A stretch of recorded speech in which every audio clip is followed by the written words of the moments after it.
মাটির নিচে যে বিভিন্ন জিনিসপত্র পাওয়া যায়, আসলে যেমন যে পাহাড়পুর বিহারে মাটির নিচে অনেক কিছু পাওয়া গেছে না, ওই মাটির নিচে জিনিসপত্রগুলো প্রত্নতাত্ত্বিক যারা আর্কিওলজিস্ট ওরা গবেষণা করে দেখেছে মোটামুটি 10 থেকে 12,000 বছর আগে কৃষিটা শুরু। মানুষ পৃথিবীতে বিভিন্ন জায়গায় ঘোরাঘুরি করছে প্রায় 70,000 বছর। 70,000 বছরের মধ্যে মাত্র 10,000 বছর ধরে মানুষ কৃষিটা করে। তাহলে এর আগে কৃষিটা করার আগে মানুষ কিভাবে খেত? বন থেকে পশু পাখি শিকার করতো, ফলমূল লতা পাতা সংগ্রহ করতো, যাযাবর গোষ্ঠীর মতো দলবদ্ধ হয়ে ঘুরে বেড়াতো, যখন যেখানে ফসলের মৌসুম তখন সেখানে যেত। এইভাবে মূলত কৃষিটা মানে খাদ্য গ্রহণ করতো মানুষ। এরপরে যে 10-12,000 বছর আগে কেন মানুষ কৃষি শুরু করলো এ নিয়ে বিজ্ঞানীদের মধ্যে অনেক ঝগড়া বিবাদ আছে। কেউ বিভিন্ন রকম কারণ বলে যে এই কারণে কৃষিটা শুরু করলো। প্রধান অন্যতম যেটা কারণ বলে যে 15,000 বছর আগে পর্যন্ত একটা বরফ যুগ ছিল। বরফ যুগ মানে চারিদিকে ঠান্ডা, খুব বরফ, খুব ঠান্ডা। তো এত ঠান্ডার মধ্যে তো কৃষিটা হয় না। তো বরফ যুগটা যখন শেষ হলো, 2-3 হাজার বছর ধরে যখন পৃথিবীটা একটু গরম হলো, একটু পানি পানি হলো, আর একটু আর্দ্র হলো, তখন মূলত কৃষিটা শুরু হয়। আপনারা এখানে একটা ম্যাপ দেখতে পাচ্ছেন, পৃথিবীর ম্যাপ। দেখেন কিছু কিছু জায়গায় লাল দেওয়া, এই জায়গাগুলোতে প্রথম কৃষি শুরু হয়। সব জায়গায় কিন্তু একসাথে শুরু হয়নি। একদম মাঝখানে দেখেন ইরাকে, মধ্যপ্রাচ্যে, ওইখানে হচ্ছে সবার আগে শুরু হয়েছিল, প্রায় 12,000 বছর আগে। তো মধ্যপ্রাচ্যের লোকেরা কি খায় বেশি? এখনো গম, ফলমূল, রুটি খায়। রুটিটা আসে গম থেকে। তার মানে ওরা কৃষিটা শুরু করেছিল গম দিয়ে। আর কি খায়? ফলমূল, জব, এগুলো দিয়ে। আবার এদিকে যদি আমরা যাই, ধরেন পাকিস্তান, বাংলাদেশ, চীন, জাপান, এরা কি খায়? প্রধান খাদ্য কি? তাহলে এখানে কৃষিটা হয়েছে ধানকে ভিত্তি করে, বুঝতে গেলেন? আবার ধরেন ব্রাজিল, আর্জেন্টিনা, দক্ষিণ আমেরিকা মহাদেশ যে বলে, ওরা কিন্তু ধানও খায় না, গমও খায় না। ওদের প্রধান খাদ্য ছিল কি? আলু ছিল ওদের প্রধান খাদ্য। ওরা পৃথিবীতে আলুটাকে কৃষির আওতায় নিয়ে আসছিল। আর একটু উপরে যদি যাই, যেন উত্তর আমেরিকা, মেক্সিকোতে ওদের ছিল ভুট্টা। মানে এক এক অঞ্চলের মানুষ তার এলাকায় যে যে ফসলগুলা হতো বা যে গাছপালাগুলো হতো ওইগুলাকে কৃষির আওতায় নিয়ে আসছে। বুঝতে পারলেন বিষয়টা? মানে যে এলাকায় যে গাছপালাগুলো প্রাকৃতিক ভাবেই হতো সেই এলাকার ওই ফসলগুলাকে কৃষকরা কৃষির আওতায় নিয়ে আসছে, এরপরে ওটা ফসল হলো। আপনারা এই ছবিটা দেখেন, উপরের যে ছবিটা দেখতে পাচ্ছেন, ধান, গম, ভুট্টা, এগুলো আগে খুব ছোট ছোট দানা ছিল। ধরুন আমরা যে বিভিন্ন ঘাস দেখি, ঘাসের শীষে যেমন 2-3টে 10-12টা দানা থাকে, ওইরকম দানা ছিল ধানের, গমের, জবের। এইটাকে কৃষকরা যখন জমিতে নিয়ে আসলো, এটাকে ভালো করে চাষ করলো, যেগুলো একটু বেশি হয়, যেগুলো একটু বড় হয়, ওইটাকে আবার বাছাই করে নিয়ে ভালো করে লাগালো। ওইভাবে করতে করতে নিচের দিকে দেখেন মোটা মোটা বড় বড় পরিপুষ্ট একটা শীষে 150 দানা, 200 দানা এরকম হয়েছে। এই কাজটা হয়েছে গত 10 থেকে 12,000 বছরে। এই কাজটা কারা করলো? কৃষক। একদম আদি আমাদের পূর্বপুরুষ যারা কৃষক ছিল তারা। তখন কোনো কৃষি অফিস বা কৃষি বিশ্ববিদ্যালয় কিন্তু ছিল না। কৃষকরা গবেষণা করতে করতে ফসলগুলোকে এরকম চিকনা ফসল থেকে, দেখা যাচ্ছে এটা, চিকনা ফসল থেকে নিচের ফসল আনলো। ওরা যখন এরকম একটা ফসলকে কৃষির আওতায় নিয়ে আসলো, তখন অনেকগুলো জাতও আবার বের করলো। বুঝতে পারলেন? যে একই জিনিস আপনি লাগিয়েছেন নিচে, আরেকজন লাগিয়েছে উপরে, আরেকজন লাগিয়েছে চট্টগ্রামের পাহাড়ে, আরেকজন লাগিয়েছে ধরেন সিলেটের হাওরে। ভিন্ন ভিন্ন রূপ হয়ে গেছে। আবার অনেক সময় ধরেন এখানে আমি বেগুন লাগালাম পুরো জায়গাটায়, দুটো বেগুন দেখলাম একটু অন্যরকম, আমি ওটা আলাদা করে নিয়ে আলাদা জমিতে লাগালাম পরের বার। ওইটা যদি 7 বছর একই রকম থাকে, আলাদা জাত হয়ে যায়, এটা ধরে মাতৃগুণটা। এইভাবে আমাদের কৃষকরা প্রায় 300 ফসল উদ্ভিদকে গৃহপালিত করেছে। গৃহপালিত, আগে এগুলো ছিল জংলি, মানে বন্য দিয়ে 300 ফসল উদ্ভিদ আর 40টার বেশি মেরুদণ্ডী প্রাণী গৃহপালিত করেছে। গৃহপালিত তাহলে 40টা প্রাণী কি হতে পারে? গরু থেকে শুরু, গরু, যেগুলো আমাদের প্রথম শুরু হয়েছিল কুকুর দিয়ে। কুকুর, সে হচ্ছে আরো আগে, কৃষি শুরু হওয়ারও আগে নেকড়ে বাঘ থেকে মানুষ কুকুর বানিয়েছিল। এখন যে আমরা রাস্তাঘাটে কুকুর দেখি, এই কুকুর দুনিয়াতে ছিল না। কথা বুঝতে পারছেন? ওইটা মানুষ নেকড়ে বাঘ থেকে কুকুর বানালো, কারণ ওই যাযাবর হয়ে যখন ঘুরে বেড়াতো তখন নিরাপত্তা বা বিভিন্ন কারণে কুকুরটা লাগতো। তো এরকম করতে করতে এরকম সারা পৃথিবীতে যে এলাকায় যেটা হয়, 300 ফসল উদ্ভিদ, 40টা প্রাণী গৃহপালিত হয়ে গেল, এদেরকে কৃষির আওতায় নিয়ে আসলো। তারপর এইসব 300 ফসল উদ্ভিদের আবার বিভিন্ন ধরনের জাত এখানে বের হয়ে গেল। আমাদের বাংলাদেশ কত ছোট্ট একটা জায়গা, এখানে প্রায় 8,000-এর বেশি দেশি ধানের জাত ছিল। কত? 8,000-এর বেশি। এখন যদি বাংলাদেশ ধান গবেষণা ইনস্টিটিউট যে আছে গাজীপুর যান, ওখানে 5,000-এর বেশি দেশি ধানের বীজ পাবেন। ওদের ফ্রিজে জিন ব্যাংকে এটা রাখা আছে। এখানে দেখতে পাচ্ছেন উপরে ধানগুলো, নিচে চালগুলো, যে কি রঙের, ঢঙের, সাইজের, গন্ধের। যেমন আমাদের দেখেন ফসল একটাই ধান, চিনিগুড়া এটা হয়ে যাচ্ছে পোলাও, কাটারিবুক হয়ে যাচ্ছে ঝরঝরে ভাত, আমাদের মানিকগঞ্জে হিজল দিঘা হয়ে যাচ্ছে লাল। মানে একই, আপনি যদি আবার পাহাড়ে যান বিন্নি, ওটা হয়ে যাবে আঠালো। দেখবেন জাপানে ওরা কাঠি দিয়ে ভাত খায়, মানে ধানই ভাতই, কিন্তু ওটা আঠাইল্লা ভাত, বিন্নি চালের বলে। তো এরকম এই কৃষকরা এগুলো বের করেছে।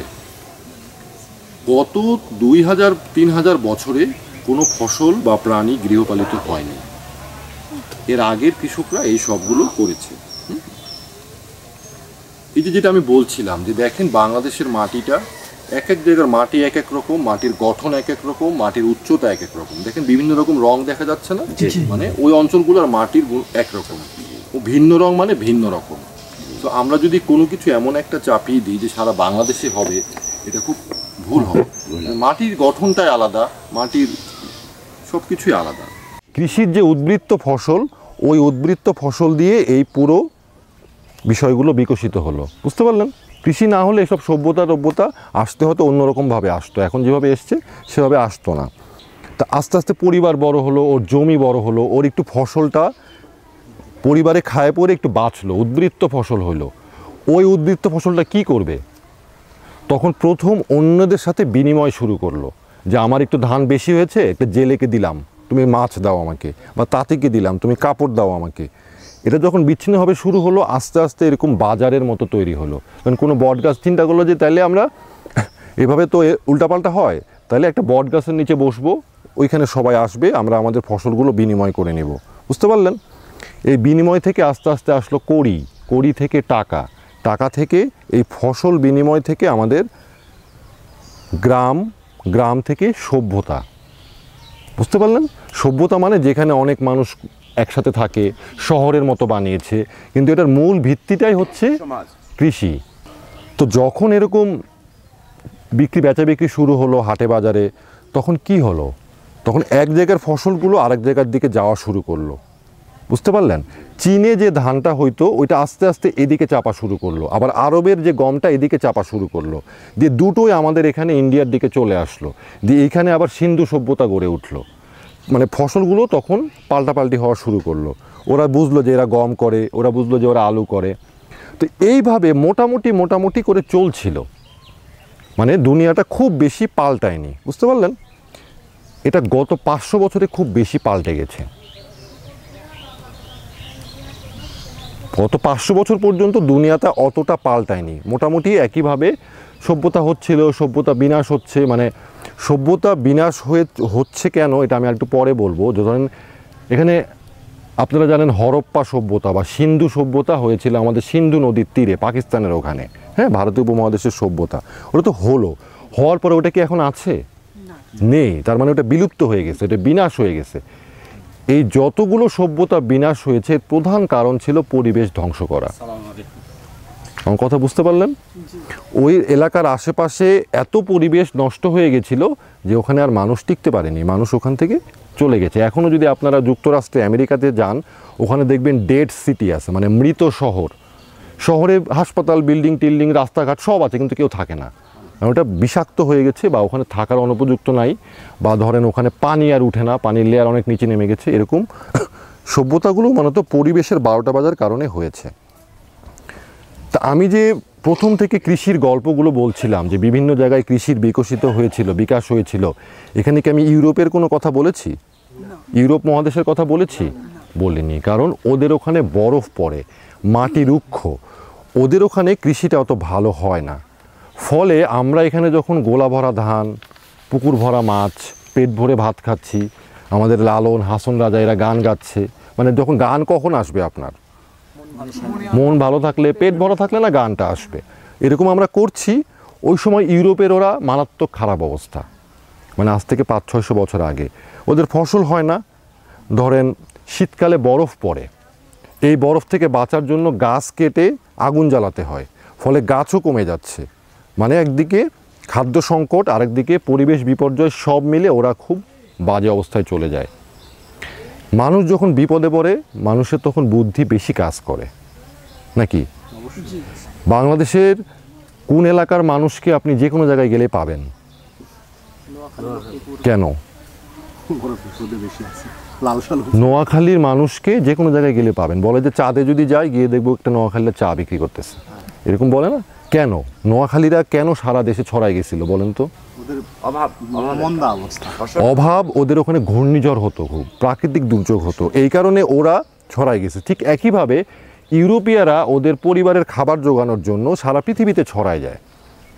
সারা পৃথিবীতে ছড়ায় যায়। আমাদের এখানে কি করলো? ইস্ট ইন্ডিয়া কোম্পানি, একটা কোম্পানি পুরো আমাদের দেশটা দখল করে নিল।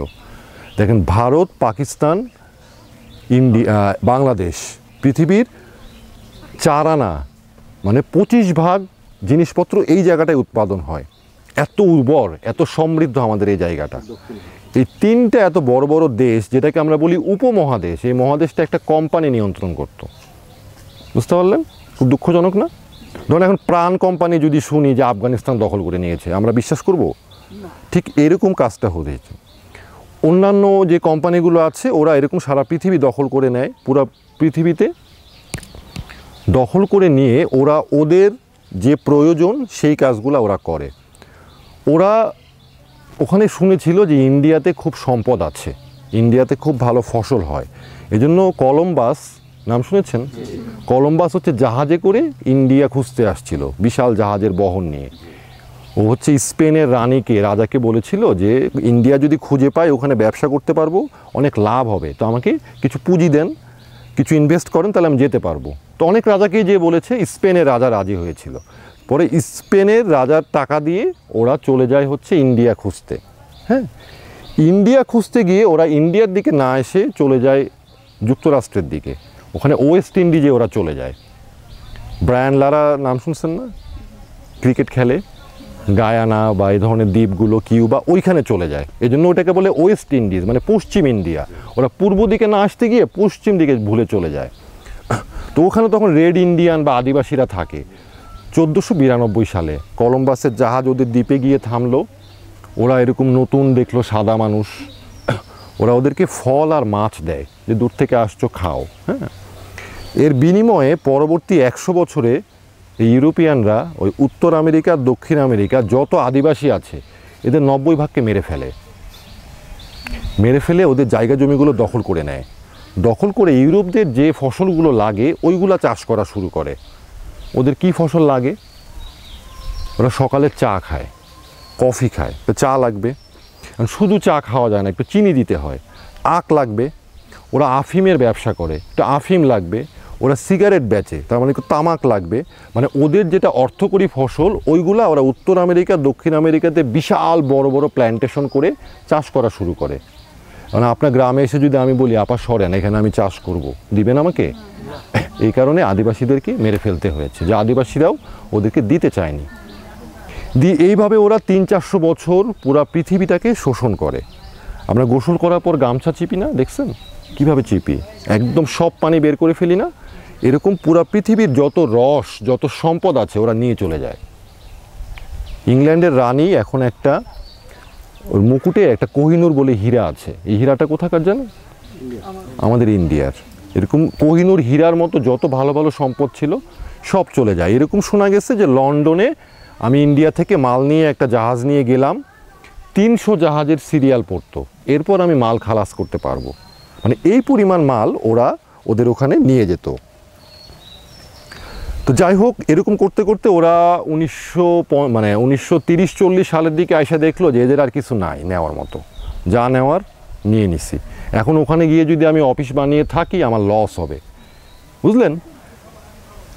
তখন ওরা এই যুক্তরাষ্ট্র, আমেরিকা, ইংল্যান্ড, ইউরোপের দেশগুলা ওরা এমন একটা সিস্টেম চালু করতে চাইলো যে ওখানে বসে থাকবে কিন্তু আমাদের টাকাগুলো ওর কাছে যেতে থাকবে। আমাদের এখানে ওরা কি করতো, নীলফামারীর নাম শুনেছেন না?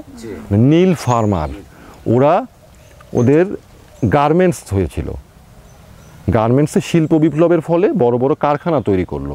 ওই কারখানায় নীল লাগতো, মানে ইউরোপে তো চাষ হয় না, এই নীলটা আমাদেরকে দিয়ে চাষ করাতো। কারণ বাংলার কোনো কৃষক নীল চাষ করতে রাজি ছিল না। আমি নীল দিয়ে কি করব, আমার দরকার ভাত, ধান করব, আমি শাকসবজি করব। ওরা বাধ্য হয়ে নীল চাষ করাতো, আফিম চাষ করাতো, আপনার নওগাঁতে গাঁজা চাষ করাতো ওষুধের জন্য, কিন্তু চাষ মানে ওরা ওদের পছন্দ মতো ফসলগুলো আমাদের উপর চাপিয়ে দিয়েছিল। এর পাশাপাশি ওরা আমাদের এখানে আরেকটা কাজ করে, ওরা এখানে জমিদারি প্রথা চালু করে। মানে আগে এরকম কোনো ব্যক্তি মালিকানার জমি ছিল না, বুঝতে পারলেন? গ্রামের জমি আমি গেলাম, আমি চাষ করলাম, এরকম একটা সিস্টেম ছিল। পরে 1793 সালে ওরা চিরস্থায়ী বন্দোবস্ত বলে একটা ব্যবস্থা করে। এর ফলে এই ধরে নওগাঁ জেলাটা এক জমিদারের, বগুড়া জেলা আর এক জমিদারের, এরকম পুরো দেশটাকে ভাগ করে জমিদারদেরকে দিয়ে দেয়। এখন জমিদাররা দেখে যে ব্রিটিশরা ওই বড় দালানে বসে বসে খালি চা খাচ্ছে আর কলমে কি লিখছে আর টাকাগুলো নিয়ে যাচ্ছে, তা আমরা এত কাজ করব কেন, কোথায় ঘোড়া দৌড়িয়ে খাজনা নিতে যাব, কি করতে যাব? জমিদাররাও এই কাজগুলো বাদ দিয়ে দিল, যে খাজনা আদায় বা কৃষকের সাথে করা, এগুলো ওরা আর করলো না, বুঝলেন? তখন ওরা জমিদাররা নিজেদের আন্ডারে আবার এটাকে বলে তালুকদার, পত্তনিদার, এরকম কয়েকটা স্তর তৈরি করলো। তো দেখা গেল যে কৃষকের খাজনাটা ব্রিটিশের কাছে যাবে, তো মাঝখানে অনেকগুলো স্তর হয়ে গেল। তো ব্রিটিশরা 40 লাখ টাকা খাজনা পেয়েছে, এজন্য কৃষকের কাছ থেকে খাজনা নেওয়া হয়েছে 2 কোটি টাকা। মানে এটা আমি তখনকার কথা বলছি, 1800 সালের কথা, বুঝতে পারলেন? মানে কয়েক গুণ খাজনা নিয়েছে। তাহলে কৃষকের উপর 2টা চাপ পড়লো, একটা হচ্ছে ওর খাজনাটা বেড়ে গেল, 2 নাম্বার ওর পছন্দ মতো ফসল করতে পারছে না, ব্রিটিশের পছন্দ মতো ফসল করছে এবং ব্রিটিশরা তাদের পছন্দ মতো দামে ওই ফসল নিয়ে যাচ্ছে, বুঝতে পারলেন? এই 300-400 বছরে এই ঝামেলাগুলোর কারণে আমাদের এখানে যারা বুদ্ধিমান কৃষক ছিল তারা কৃষিটা ছেড়ে দেয়। কৃষিটা ছেড়ে দিয়ে ইংরেজদের কেরানিগিরি করা বা ব্যবসা বা টেন্ডারবাজি এই ধরনের জিনিসগুলোতে মানে শহরের দিকে ওরা চলে যায়। আগে বাংলাদেশে যারা কৃষি করত এরা ছিল জ্ঞানীগুণী মানুষ, এখনও আছে অনেক, কিন্তু আগে ধরুন একটা কৃষককে কি জানতে হয়, ও গাছপালা নিয়ে কাজ করবে, তার মানে ওকে উদ্ভিদবিদ্যা জানতে হবে, গাছপালায় পোকা আসবে ওকে প্রাণীবিদ্যা জানতে হবে, আপনি ফসলটা লাগাবেন মাটিতে তার মানে ওকে ভূতত্ত্ব জানতে হবে, আপনার বৃষ্টি আসবে রোদ আসবে মানে আবহাওয়াবিদ্যা আপনাকে জানতে হবে, আপনি ফসলটা নিয়ে বাজারে যাবেন আপনাকে অর্থনীতি বুঝতে হবে, আপনার জমির পাশে আরেকজনের জমি আছে এলে কাজে লাগতে পারে, আপনাকে সোশ্যোলজি মানে সমাজবিজ্ঞান জানতে হবে।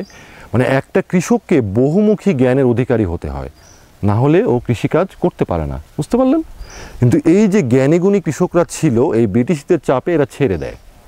আর পরে দ্বিতীয় বিশ্বযুদ্ধের পরে বিশ্বযুদ্ধগুলো এই নিয়েই হয়েছে যে আমাদের বাংলাদেশটা কে দখলে রাখবে, ইংল্যান্ড রাখবে না জার্মানি রাখবে, এই নিয়েই কিন্তু যুদ্ধ, যে বাজার দখল, উপনিবেশ মানে ওই দেশ দখল, এই নিয়ে ওরা 2টা বিশ্বযুদ্ধ করে। যুদ্ধ করলো ওরা, কিন্তু ওই যুদ্ধে আমাদেরকেও যেতে হলো। শুনেছেন না আমাদের কবি কাজী নজরুল ইসলাম গেছিল যুদ্ধে, মানে ওরকম ভাড়াটে সৈনিক হিসেবে বাধ্যতামূলকভাবে ওরা নিয়ে যেত। তো এরপরে দ্বিতীয় বিশ্বযুদ্ধ শেষ হলো, তখন ইউরোপে খুব বেশি বোম পড়ে, তখন যুক্তরাষ্ট্র মানে আমেরিকা খুব পাওয়ারফুল হয়ে যায়। ওরা তখন এমন একটা সিস্টেম চালু করতে চায় যেই সিস্টেমের কারণে ওরা ওখানে বসে থাকবে কিন্তু সারা পৃথিবী থেকে টাকাগুলো ওদের কাছে যেতে থাকবে, বুঝতে পারলেন? এই সিস্টেমটাকে ওরা একটা নাম দিল খুব সুন্দর, যাতে আমরা বুঝতে না পারি। আমাদেরকে অন্য একটা কথা বললো, ভিতরে ভিতরে অন্য একটা কথা থাকলো। এই শব্দটা হচ্ছে উন্নয়ন। ওরা বলল যে আমরা খুব অনুন্নত, আমাদের খাওয়া পড়া জুটছে না, আমাদেরকে উন্নত হতে হবে, ওদের মতো হতে হবে, তাহলে আমাদের উন্নয়ন লাগবে। তাহলে আমরা উন্নত হতে পারবো কিভাবে? যদি আমরা কলকারখানা বানাই বেশি বেশি, যদি আমরা আরও আধুনিক জীবনযাপন করি, তাহলে আমরা উন্নত, না হলে আমরা উন্নত নই। বুঝতে পারলেন? ওই যে উন্নয়ন করবে এটার আন্ডারে তখন ওরা আমাদেরকে ঋণ দেওয়া শুরু করলো, যে আমাদের তো টাকা নেই, আমরা কারখানা বানাবো কিভাবে, ঋণটা কে দিবে, আমি কার কাছ থেকে ঋণ নেব? এজন্য ওরা বিশ্ব bank, Asian development bank, IMF, এখন যে বাংলাদেশ যার জন্য ঋণ নেওয়ার জন্য ছুটছে, IMF-এর কাছে ছুটছে, এ ধরনের প্রতিষ্ঠান তৈরি করে। এই প্রতিষ্ঠানগুলো তৈরি হয়েছিল মূলত ইউরোপে যে যুদ্ধ লেগেছিল, বিশ্বযুদ্ধে, ওদের তো ব্রিজ, কালভার্ট, রাস্তা সব ভেঙে গেছিলো, ওদেরকে টাকা দেওয়ার জন্য। পরে দেখলো যে এদেরকে পাশাপাশি এই গরিব দেশগুলোকে যদি টাকাটা দিই, ওরা উন্নত হবে। তো কি হলো, আমি ওদের কাছ থেকে 100 টাকা ঋণ নিলাম, কলকারখানা বানাবো। এই 100 টাকা দিয়ে মধ্যে ওই 70 টাকা দিয়ে ওর কাছ থেকে আবার যন্ত্র কিনে আনলাম, কোন যন্ত্র আমার কাছে নেই, ওই যন্ত্র আমি চালাতে পারি না, এই জন্য ওর কাছ থেকে 10 টাকা দিয়ে ইঞ্জিনিয়ার ভাড়া করে আনলাম। বুঝলেন? এরপর এই যন্ত্র তেল লাগবে, তেল নাই, আমি আবার 10 টাকা দিয়ে ওদের কোম্পানির কাছ থেকে তেল আনলাম। ফলে আমাকে ওরা যে 100 টাকা ঋণ দিল, এই টাকাটার মোটামুটি 90 টাকায় আবার ওদেরকে ফেরত চলে যে বিভিন্ন জিনিস কিনে আনলাম। বুঝতে পারলেন? আর যে 5-10 টাকা থাকলো, এটা আমাদের লেবার কস্ট বা আমাদের এখানে অফিসার যারা আছে তাদের বেতন। এইভাবে ওরা একটা শিল্প কারখানাগুলো উন্নয়নের কার্যক্রম শুরু করলো। তো আমরা ওদিকে না যাই, আমরা কৃষিতে আসি। কৃষিতে উন্নয়নটা ওরা কিভাবে করবে? ওরা আমাদের বলল যে তোমরা যে ফসলগুলো করছো, তোমাদের যে দেশি ফসলগুলো হচ্ছে, খুব উৎপাদন কম, এরা যদি করো তোমরা না খেয়ে থাকবা। আমরা কিন্তু না খেয়ে আছি মূলত ওরা 300 বছর যে আমাদের শোষণ করে গেল, এই কারণে আমাদের সব কিছু নিয়ে চলে গেল। আমাদের যারা বুদ্ধিমান শক্তিশালী লোক ছিল তারা কৃষি ছেড়ে দিল, কত মানুষ যুদ্ধে মারা গেল। বুঝলেন? ওদের কারণে আমরা ছিলাম ধনী, হইলাম নিঃস্ব।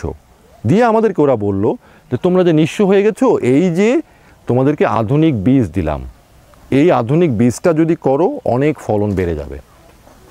বুঝতে পারলেন?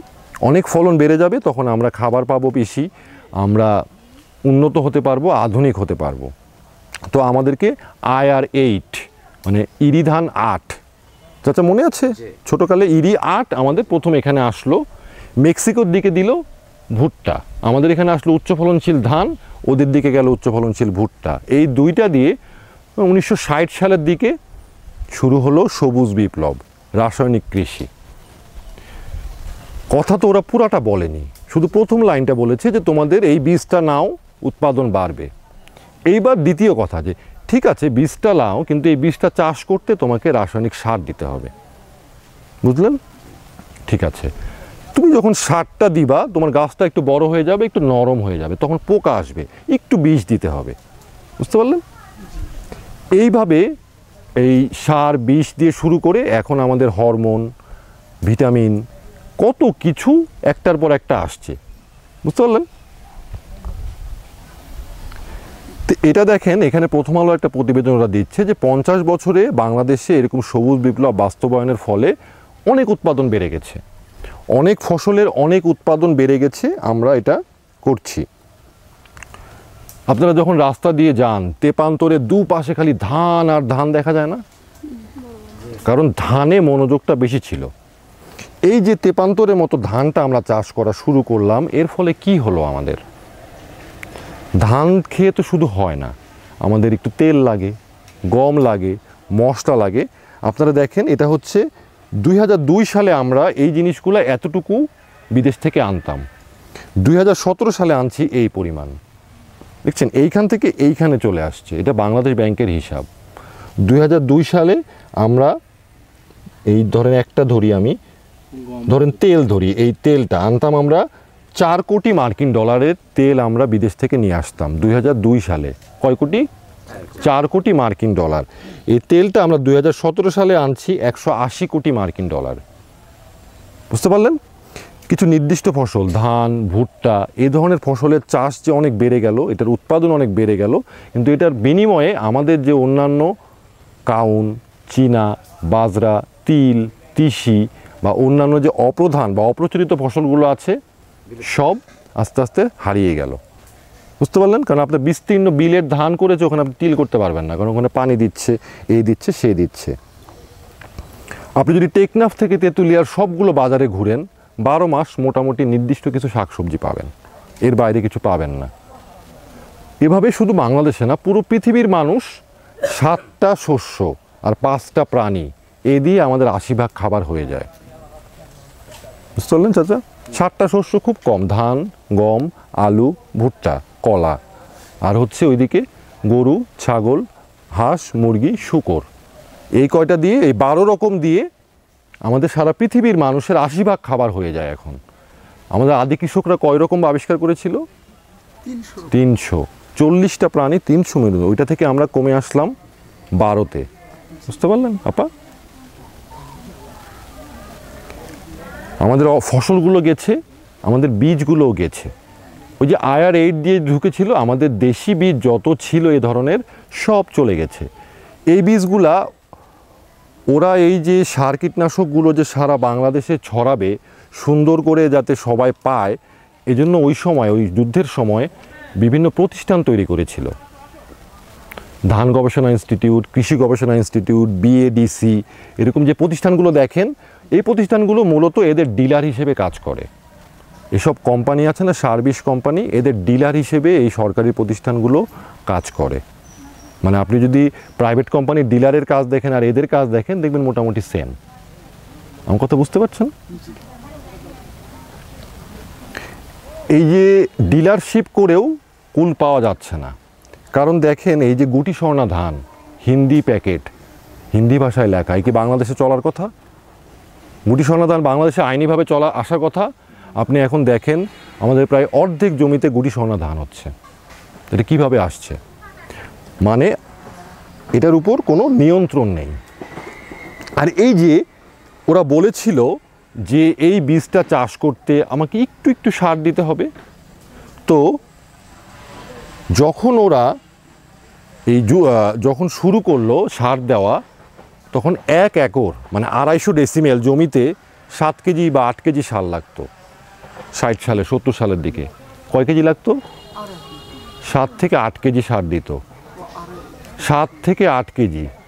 এখন কতটুকু দেয়? শুরু হয়েছিল 7 কেজি দিয়ে, এখন লাগে 700 কেজি। আমার কথা বুঝতে পারলেন?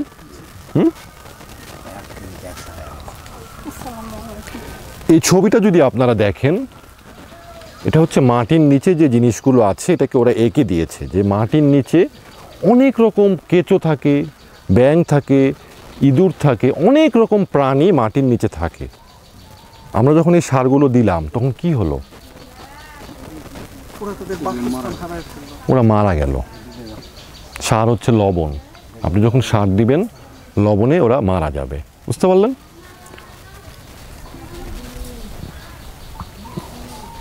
এই যে সবচেয়ে বেশি আমরা কোন সারটা দিই?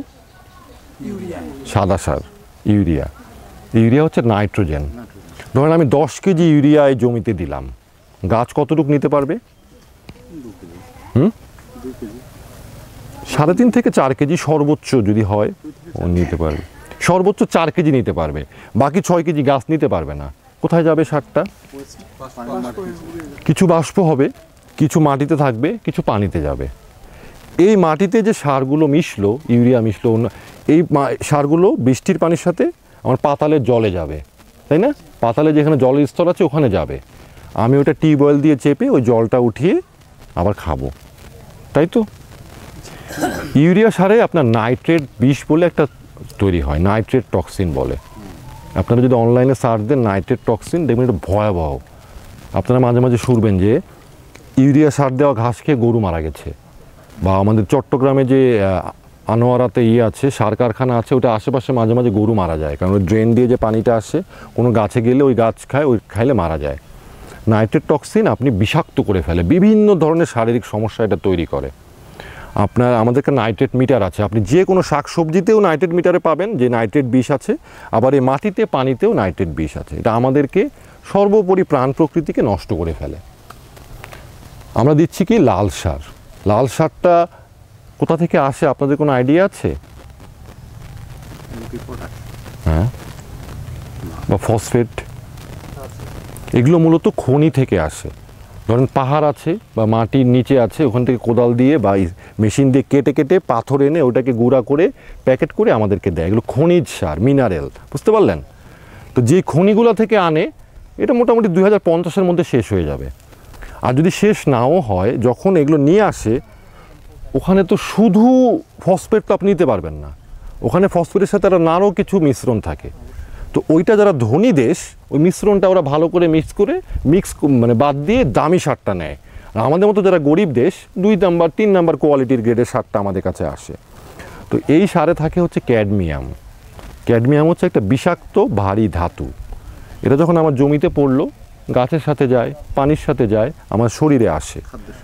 ক্যাডমিয়াম যখন আমার শরীরে ঢুকবে কি হবে? আমার কিডনিটা নষ্ট হয়ে যাবে। বাংলাদেশে এখন কত কিডনি রোগী? সরকারি হিসেবে 4 কোটি, প্রতি 4 জনের 1 জন কিডনি রোগ। 70 থেকে 80 কিডনি নষ্ট হওয়ার আগে আপনি টের পাবেন না। কিডনিটা নষ্ট হবে, এরপর ডায়ালাইসিস করতে করতে এতদিন আপনি এই 20 মণ 30 মণ করে যে টাকাগুলো কামাই করেছিলেন সবগুলো হাসপাতালে দিয়ে যেতে হবে। একবার ডায়ালিসিস করতে কত লাগে আপনার নিশ্চয়ই জানা আছে। গ্রামে তো আপনারা বুঝতে পারছেন 4 জনে 1 জন, তার মানে গ্রামে আপনাদের পাড়া প্রতিবেশীদের কিডনি রোগ হয়েছে, অনেকে মারা গেছে, অনেকে অসুস্থ হয়ে পড়ে আছে, বুঝতে পারলেন?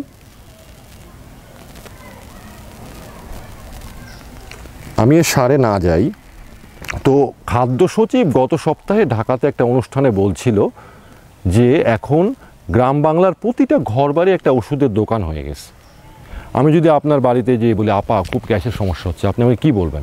একটু দাঁড়ান আমি নিয়ে আসছি। ঘর থেকে নিয়ে আসবেন না? আনবেন তো? তার মানে কি আমাদের প্রতিটা বাড়ি ওষুধের দোকান হয়ে গেছে, বুঝতে পারলেন? এই যে দেখেন ঢাকাতে ফেসবুকে বিক্রি করছে সকালে খাবার ওষুধ, দুপুরের ওষুধ, বিকালের ওষুধ। মানে আমাদের আগে যে দাদি নানির যে পানের বাটা ছিল ওটা পরিবর্তন হয়ে এখন ওষুধের বাটা হয়েছে, বুঝতে পারছেন? এই যে আমাদেরকে বলেছিল একটু সার দিতে হবে, একটু বীজ দিতে হবে, একটু দিতে হবে, ওইটার প্রেক্ষিতে এটা আপনাদের নওগাঁতে খুব হয়। মানে এখন যে কৃষি বা মাটির প্রতি ভালোবাসা এটা মানুষের অনেক কমে গেছে। কৃষি জমির উপরের মাটিটা ইট ভাটায় বেচে দিচ্ছে। এই মাটিটা তৈরি হতে হাজার হাজার বছর সময় লেগেছে। এটা হচ্ছে মাটি নিয়ে গবেষণার জন্য আমাদের সরকারের একটা প্রতিষ্ঠান আছে, মৃত্তিকা সম্পদ গবেষণা ইনস্টিটিউট বলে, SRDI। ওদের একটা গবেষণা 2010 আর 2020-এ ওরা মাটির যে স্যাম্পল নিয়েছিল এটার একটা গবেষণা। এখানে ওরা দেখছে যে দেখেন আমাদের বাংলাদেশের 56% জমিতে ফসফেট ব্যাপক ঘাটতি, আমাদের 80% জমিতে জিঙ্কের ঘাটতি। মানে আমি যে বলছি যে ওই যে 7 কেজি দিতাম তখন তাহলে সাদা সার, লাল সার আর ফসফেট দিত, এখন দেখবেন জিঙ্ক দেয়, বোরন দেয়, জিপসাম দেয়। কেন দেয় এগুলো? কারণ মাটিটা ধীরে ধীরে আরও পুষ্টিহীন হয়ে যাচ্ছে। এটা আর একটা মজা, যখন আমরা সার দিলাম একটু বিষ দিতে হয়। তো 1972 সালে সারা বাংলাদেশে বিষ দিতে হতো 4000 টন, এখন কতটুকু দিতে হয়? 40,000 টন। প্রতি সেকেন্ডে 140 কেজি বিষ বাংলার মাটিতে পড়ে। এই বিষগুলো কই যায়? আমাদের এখানে যায়, এদিকে যায়, আশেপাশে যায়। আমার মুখ থেকে যেখানে টয়লেট হয়ে যায়, নাড়ি ভুঁড়িটা কত লম্বা? 3 কিলোমিটার। এটা একটু বাড়িয়ে বললেন। 22 থেকে 30 ফিট। এটা মানুষের উপর নির্ভর করে। তা আপনি বিষাক্ত খাবারটা যেখানে খাবেন এই 22 ফিটের যে কোনো জায়গায় এটা বিষক্রিয়া করতে পারে। এখন আপনারা শুনবেন খাদ্যনালীর ক্যান্সারটা সবচেয়ে বেশি হচ্ছে। কেন বাবা? কারণ এই বিষাক্ত খাবার যখন আমরা খাচ্ছি আমাদের এরকম ক্যান্সারের মতো বিভিন্ন জটিল এবং রোগ ব্যাধিগুলো হচ্ছে। এখন তো আর এক কাঠি সরেশ, ঘাস মারা বিষ, এটা বাইর হয়েছে। এটা আমাদের এলাকায় মানিকগঞ্জে বলে গুষ্টি মারা বিষ। মানে এটা মারলে আপনার সব পুরো গুষ্টি শুদ্ধ ধ্বংস হয়ে যাবে, বুঝতে পারলেন?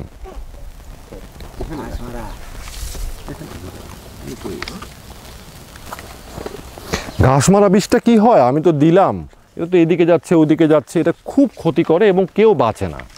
পৃথিবীতে সবচেয়ে শক্তিশালী জিনিস হচ্ছে গাছ, সেই গাছকেই মেরে ফেলে, তার মানে অন্য কেউ ওর কাছে কোনো পাত্তা পাবে না, বুঝতে পারলেন ভাইয়া? আর একটা জিনিস এখন খুব ব্যবহৃত হয়, হরমোন। মানে আপনাদের কৃষি, প্রাকৃতিক কৃষিতে ঢোকার আগে কেন আমরা প্রাকৃতিক কৃষি করি এই জিনিসটা আপনাদের বুঝে নেওয়া দরকার। নাহলে আপনাদের মনে হবে তো ধনী দুলাল করছে, গিয়ে আরাম করে বাগান বাড়ি টাগান বাড়ি করেছে। বিষয়গুলো সেরকম না। বিষয়গুলো আমরা কেন করি এটা বোঝাটা খুব জরুরি। হরমোনটা সবার আগে কোথায় ব্যবহৃত হতো? মানবদেহে। কেন? এটা ব্যবহার করা হচ্ছিল মূলত, এটা হচ্ছে উত্তেজনা বৃদ্ধি করার জন্য একটা হরমোন, টেস্টোস্টেরন বাড়ায় দিত। হরমোন বিভিন্ন রকম হয়, কিছু উত্তেজনা বাড়ায়, কিছু বয়স বাড়ায়, কিছু গ্রোথ, কিছু বড় করে। এই হরমোনটা সবার প্রথমে ব্যবহৃত হতো আমাদের যৌনপল্লীগুলাতে। ওখানে বাচ্চা বাচ্চা মেয়েদেরকে পাচার করে নিয়ে আসতো। তো ধরেন 18 বছরের কমে যৌন ব্যবসা করা যায় না, পুলিশ এসে বিরক্ত করতো। এই জন্য বাচ্চা বাচ্চা মেয়েদেরকে হরমোন দিত, ওরা একটু মোটা কাটা হয়ে যেত। তখন পুলিশ আসলে বলতো যে 18 না হলেও 16-17। বুঝতে পারলেন? যৌনপল্লীগুলোতে ব্যাপক পরিমাণে হরমোন ব্যবহার করা হতো। এরপরে গরু মোটা তাজাকরণে হরমোন ব্যবহার হতো।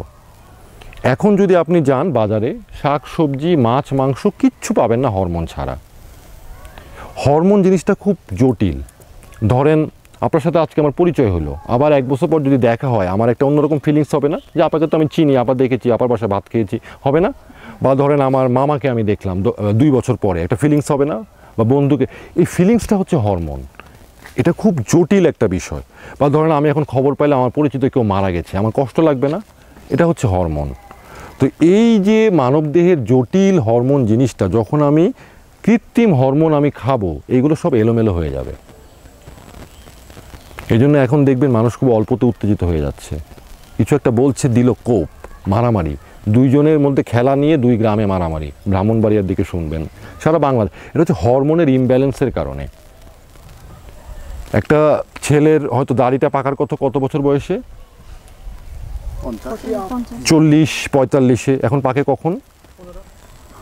15-তে পাকে না, কিন্তু অনেক আগে পেকে যায়। চুল পড়ার কথা কখন? এখন দেখবেন 25-30 হলে ইউনিভার্সিটিগুলোতে যাবেন, তরুণ ছেলে পেলে আমার মতো অবস্থা। বুঝতে পারলেন?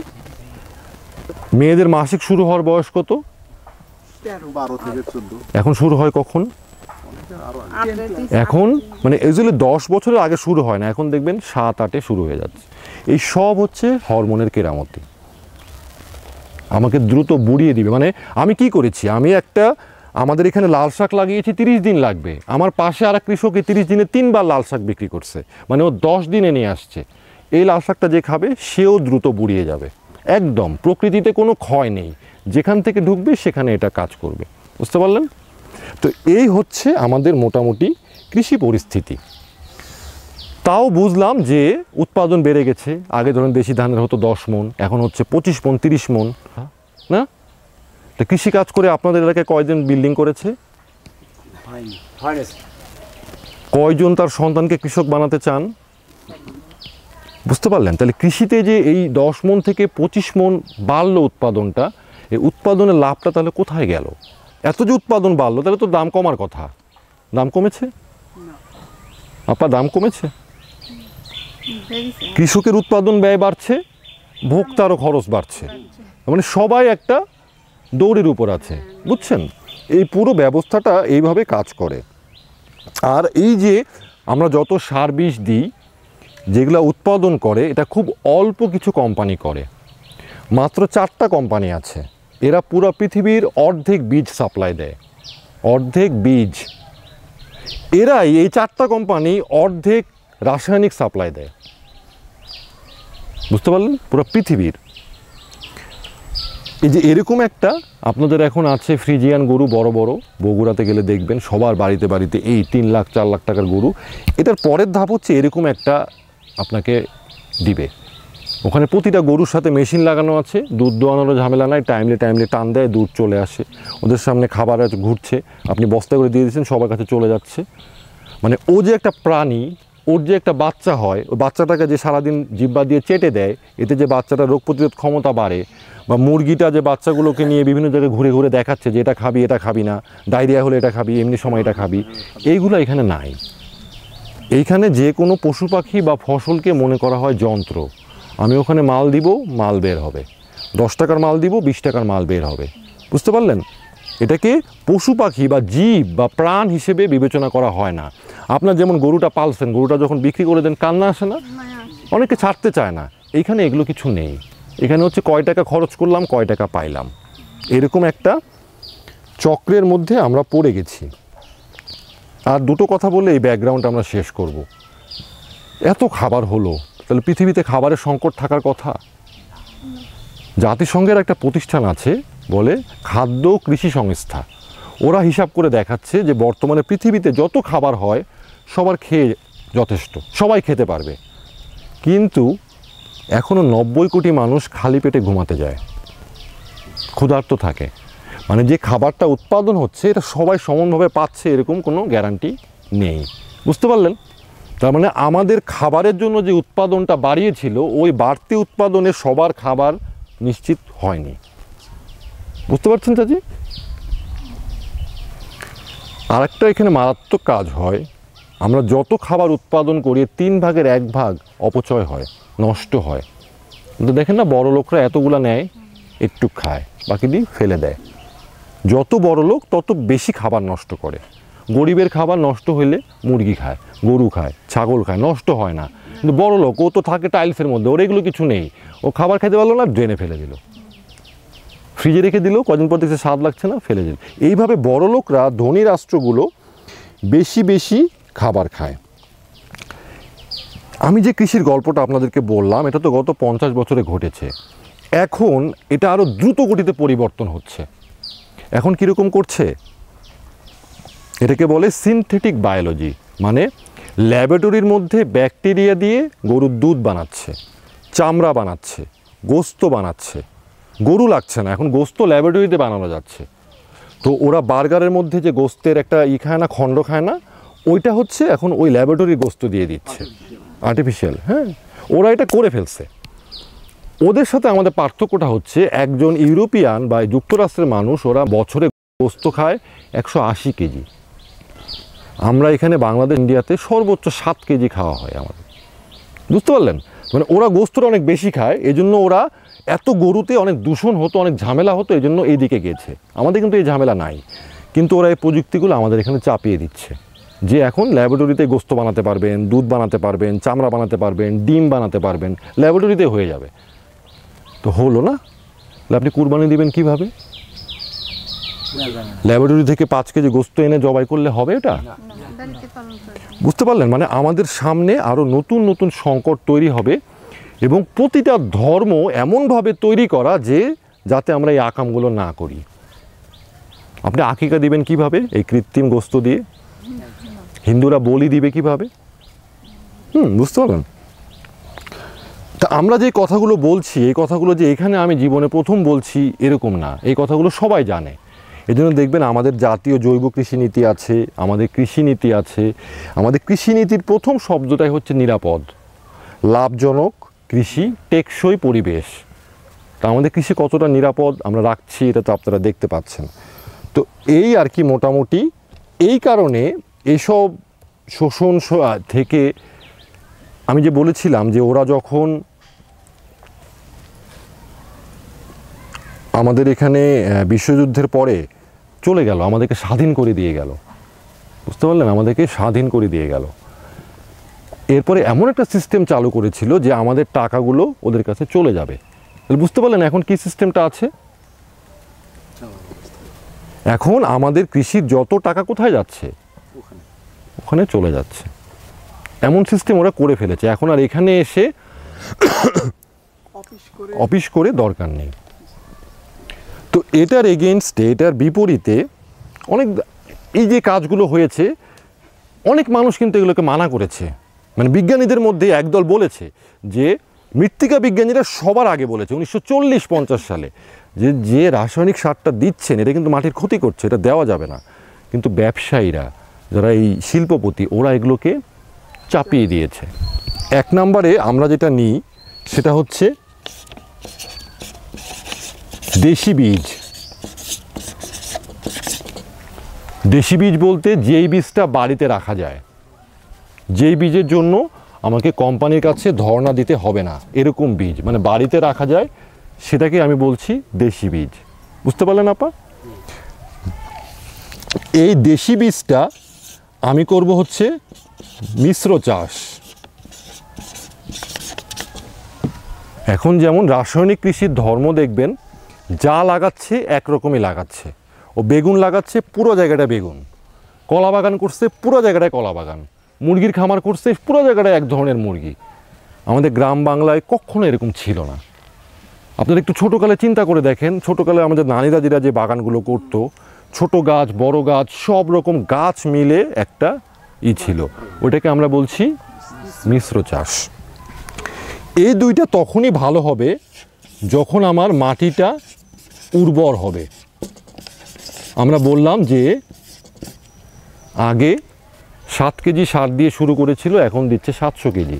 তা আপনাদের ছোট বাচ্চাটা যখন বড় হয়ে কৃষিকাজ করবে, কয় কেজি সার দিবে? ওটা কিনতে কত টাকা লাগবে? আমাদের এখন কি সংকট চলে? ডলার সংকট চলছে। আর এই ডলারগুলো দিয়ে আমাদের কি পরিমাণ সার কিনতে হয় আমাদের? গত বছর সারে ভর্তুকি বাবদ দিয়েছে 20,000 কোটি টাকা। আমরা যে ইউরিয়া সারটা 16 টাকা কেজি করে পাই, এটার অ্যাকচুয়াল দাম 90 টাকা থেকে 100 টাকা। 16 টাকা হচ্ছে কৃষকরা পাচ্ছে, আর এই বাকি টাকাটা সরকারের যে ট্যাক্সের টাকা, জনগণের টাকা, এখান থেকে ভর্তুকি দেওয়া হয়।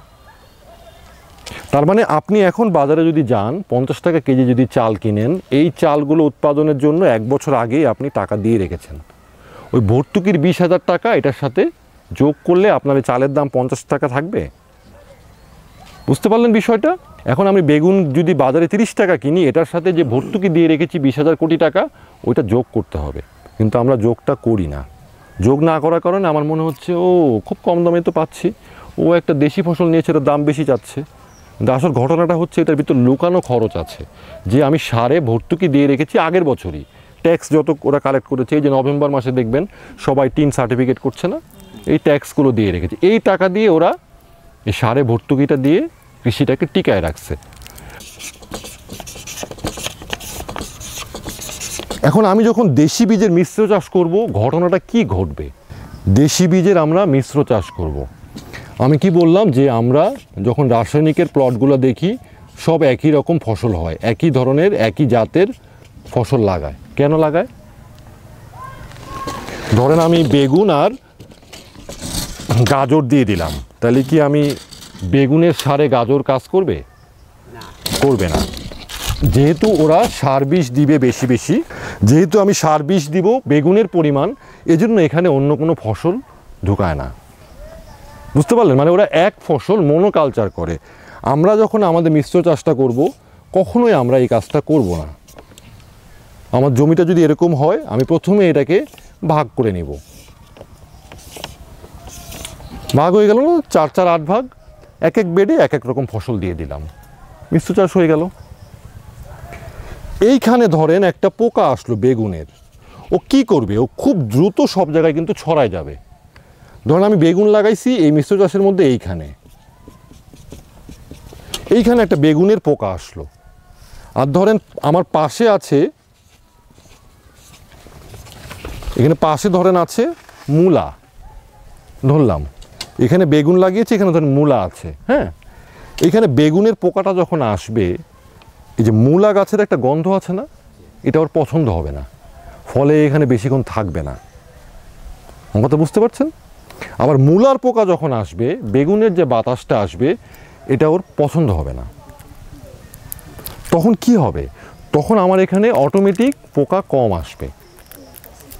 এটা আপনারা ছোটোকালে দেখেছেন যে আমাদের কাইনঠাতে বা বাড়ির সামনে মা দাদিরা যে মিশ্র চাষটা করতো, বিভিন্ন ধরনের একটু মরিচ, একটু বেগুন, একটু এটা সেটা লাগিয়ে রাখতো না, অনেক কখনো পোকা খুব আক্রমণ করতো, পোকা আসতো, কিন্তু এমন কি হয়তো সব ফসল খেয়ে নিয়েছে, ওখান থেকে আমরা পেতাম না। ঠিক এই মডেলটাই আমরা ফলো করি, যে এখানে আমরা এক একটা বেডে এক এক রকম ফসল আমি এখানে দিয়ে দিলাম। আপনারা বাংলাদেশের যে কোনো গ্রামে গেলে দেখবেন পোলট্রি শেড পড়ে আছে। গরুর খামার দিয়েছিল, ইউটিউবে দেখবেন 2 বছরে লাখপতি, এখন গিয়ে দেখবেন খালি। যত ইউটিউবে এরকম বড় বড় লাখপতি, কোটিপতি প্রতিবেদন দেখবেন, 3-4 বছর পর ওই এলাকায় যাবেন, দেখবেন উনি নেই। বাংলাদেশে সবচেয়ে ভালো শাকসবজি হয় ঈশ্বরদীতে। গত 10 বছরে 10 জনের বেশি জাতীয় কৃষি পুরস্কার পাওয়া কৃষক আছে ওখানে। তো গত বছর প্রথম আলো না কোন পত্রিকার একটা প্রতিবেদক ওখানে গেছিল যে যারা কৃষি পুরস্কার পেয়েছিল তাদের অবস্থা দেখতে। 10 জনের মধ্যে 9 জনই নাই। এলাকায় অনেক দেনা, এলাকা ছাইরা চলে গেছে। শুধু একজন আছে, ও হচ্ছে কৃষিটাকে বড় করেনি, ছোট করেই করে, এই কারণে ও টিকে আছে। বুঝতে পারলেন? যখন কৃষিটা আমি অনেক বড় করে ফেলবো, অনেক দেনা করে ফেলবো, তখন আমাকে দেউলিয়া হয়ে যেতে হবে। কৃষির নিয়মটাই এরকম। তা আমরা যত রকমের আমি দেখাবো আপনাদের, যত রকমের দেশি বীজ আছে এটা আমরা আমাদের এখানে রাখার চেষ্টা করি, আমাদের খামারে বা অন্যের সাথে বিনিময় করি, অন্যের কাছ থেকে নিয়ে আসি। আপনার জমি বাড়িতে যদি কোনো ভালো দেশি বীজ পাই, দেখবেন আমি নিয়ে যাওয়ার চেষ্টা করব আপনাকে পাম্পুম দিয়ে। এগুলোকে মিশ্র চাষ করি এবং এইগুলোকে আমরা মাটিটাকে খুব ভালো করি। মানে এখানে রাসায়নিক কৃষিতে গাছকে খাওয়ায়, আর প্রাকৃতিক কৃষিতে আমরা মাটিকে খাওয়াই। বুঝতে পারলেন? আমার মাটিটা যদি উর্বর থাকে, সব রকম অনুপুষ্টি থাকে, ওখানে অনেক রকম জীবাণু থাকে, আমার ফসলে রোগ পোকা হবে না, ফসল ভালো হবে, এই হবে। তো সাফি আপু, আপনাদের এই মাটিটা আমরা প্রাকৃতিকভাবে আমাদের ঘরের জিনিসপত্র দিয়ে, বাড়ির জিনিসপত্র দিয়ে কিভাবে করতে পারি, সাফি আপু আপনাদের কিছু কিছু পদ্ধতি একটু শেয়ার করবে।